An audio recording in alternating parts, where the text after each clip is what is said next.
नमस्कार। आता आपल्याला बघायचं आहे दावणगिरी लोणी डोसा। आमच्या इथं कोल्हापूरमध्ये बऱ्याच ठिकाणी दावणगिरी लोण्या डोशाचे स्टॉल खूप फेमस आहेत। म्हणजे त्याची चव इतकी म्हणतात की इतकी अप्रतिम आहे की ती सांगायलाच नको।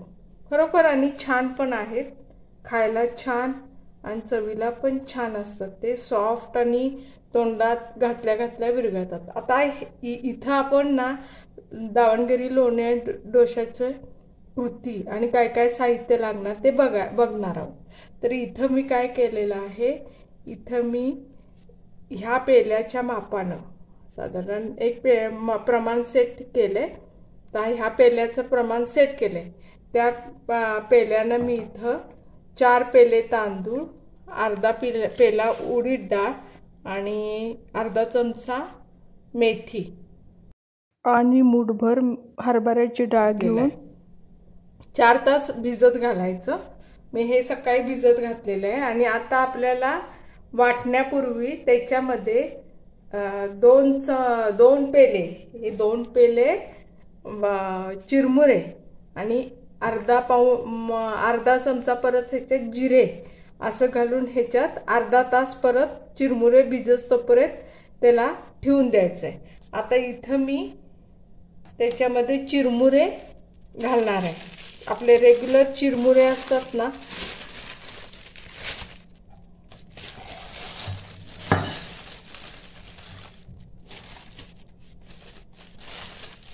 हे बघा, हे चिरमुरे आहेत, हे आपण ह्याच्यामध्ये आता घालूया। 2 पेले गच्च भरून घालायचं शीग लावून, कारण मी शीग लावून तांदूळ घातलेला आहे। तुम्ही जर सपाट घातलं, कुठलंही प्रमाण सपाट घातलं तर त्या प्रमाणात सपाट हेच घ्यायचं। मी आता इथं शीग लावून घेतलेलं आहे, त्यामुळे मी चिरमुरे आता शीग लावून घालणार आहे। 4 पेल्याला 2 पेले, बरोबर निम्मे 2 पेले चिरमुरे घालायचे। हा 1 पेला,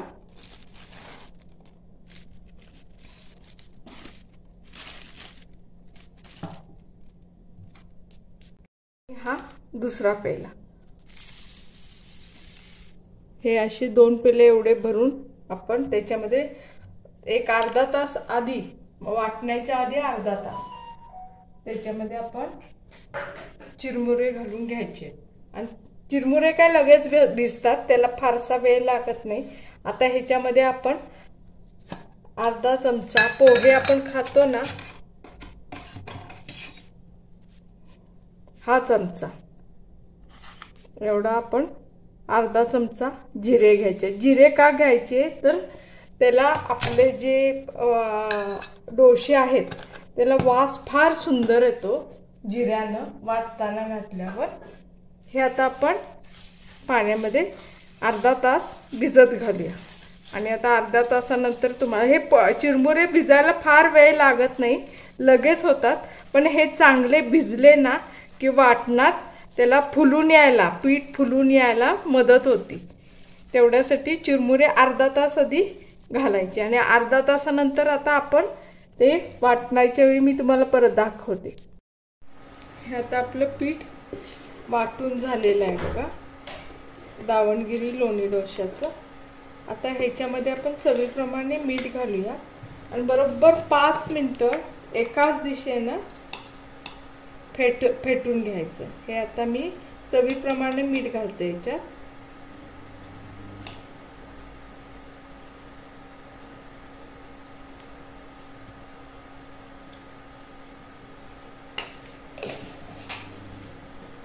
आता ह्या पिठाला आपण एकाच दिशेनं फेटून घ्यायचं। 5 मिनिटं अखंड फेटत राहायचं, त्याच्यामुळे एअर जनरेट होऊन आपल्याला डोशाला जाळी चांगली पडते। आणि परत ह्याच्यामध्ये आणखीन 2 जिन्नस आपल्याला घालायचे आहेत, ते करायच्या आधी ते घालायचे। ते काय घालायचे ते मी आता नंतरच्या ह्याच्यात व्हिडिओमध्ये दाखवते तुम्हाला। आता हे आपल्याला 5 मिनिटे असंच फेटून घेऊया। हे आता आपण 5 मिनिटं फिरवून घेतलंय बघा, हे आपलं झालेलं आहे। आता हे आपण झाकून ठेवूया ह्याला, आता झाकून ठेवूयात। थाळा खाली ठेवूया. त्याच्यामुळे ह्या थाळ्यामध्ये काय जरी हे पडलं म्हणजे फुगून वर आलं आणि ते भांड्याच्या बाहेर आलं तर ते ह्या ताटात पडेल. अशा पद्धतीने ह्याला आपण आता फर्मेंटेशनसाठी रात्रभर ठेवून देऊयात. आता हे पीठ बघा आपलं पूर्णपणे फर्मंट झालेलं आहे. ह्याला आता एका दुसऱ्या भांड्यात करून घेऊया डोसे करण्यापुरतं आणि त्याच्यानंतर पुढची प्रोसिजर बघूया. दावणगिरी डोसा करताना पहिल्यांदा आपण हे जे आपलं पीठ आंबलेलं आहे ते काढून घ्यायचं आणि त्याच्यामध्ये छोटीशी टीप सांगते. हे अर्धा वाटी दूध घ्यायचं आणि 2 चमचे साय मिक्सरला काढून घ्यायची आणि ती ह्याच्यामध्ये ओतायची. आता हे आपण मिक्सरला काढूया. आता हे आपलं वाटून झालेलं आहे मिक्सरला. आता हे ह्याच्यामध्ये ओतायचं. हे ओतल्यानं ना काय होते हे सांगते. आपल्या ह्याला म्हणजे डोशाला हे जे दूध आपण साय ओततोय आपल्या डोशाला टिपिकल लोण्याची चव येण्यासाठी किंवा टिपिकल वास आपण वरून घालतोय पण त्याचा वास तेवढा येत नाही.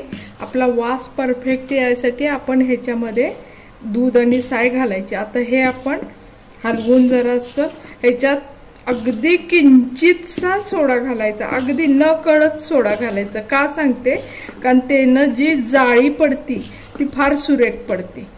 आता हे आपलं झालेलं आहे. ह्याच्यामध्ये आपण किंचितसा सोडा घालूयात. हा मी आता एवढासा सोडा बघा दिसतोय तरी का न कळतच सोडा घालायचा. एवढा सोडा घालायचा आणि हलवून आपण त्याला डोसे पात्रात घालायचं. आता मी दाखवते कसं करायचं ते. हे हलवून घ्या पहिल्यांदा व्यवस्थित. सोडा मिक्स होऊन देत सगळ्या पिठामध्ये आणि बघा किती सुंदर. आणि डोशाला ह्या जास्त फिरवायचं नसते. अगदी ह्याला जाड डोसा घालून अगदी जाड डोसा म्हणजे अगदी जास्त घालू नका पण त्याला एक थोडंसं थिकनेस जास्त असतं आपल्या रेग्युलर डोशापेक्षा. आता ह्याला आपण तव्यावर घालूयात. आता आपण डोसे करायला घेऊया. दावणगिरी लोणी डोसा. तवा तापलेला आहे. त्याच्यात ग्रीसिंग करून घेतलेलं आहे तेलाचं. आता ह्याच्यात पसरायचे नाहीत. हा एवढा घालायचा. थोडंसं लांबवल्यासारखं करायचं. जास्त नाही लांबवायचा. थोडासा लांबवायचा.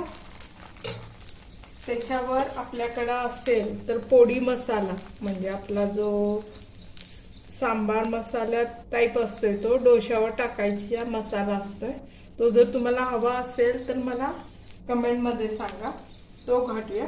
आणि त्याच्यावर एक आपल्याकडे लोणी असेल तर लोणी किंवा नाहीतर बटर असेल तर बटर 1 क्यूब घालायची किंवा थोडंसं घालायचं आणि हे झाकून ठेवायचं. एक 5 मिनिटात आपला डोसा तयार होतो. आपल्याला दोन्हीकडून भाजलेला आवडत असेल तर दोन्हीकडून भाजा. अन्यथा एकाच बाजूने भाजला तरी सुद्धा चालतो.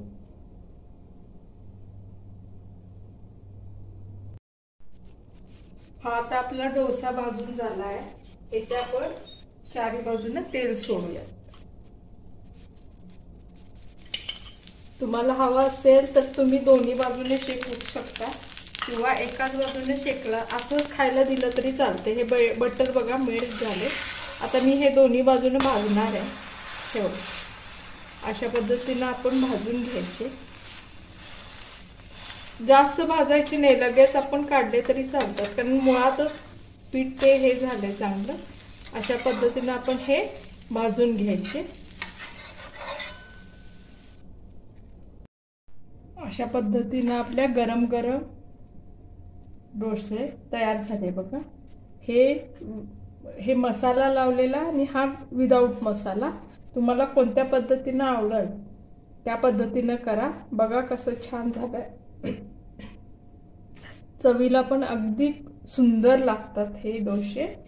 आवडले असल्यास चॅनलला लाईक करा, शेअर करा आणि सबस्क्राईब करा.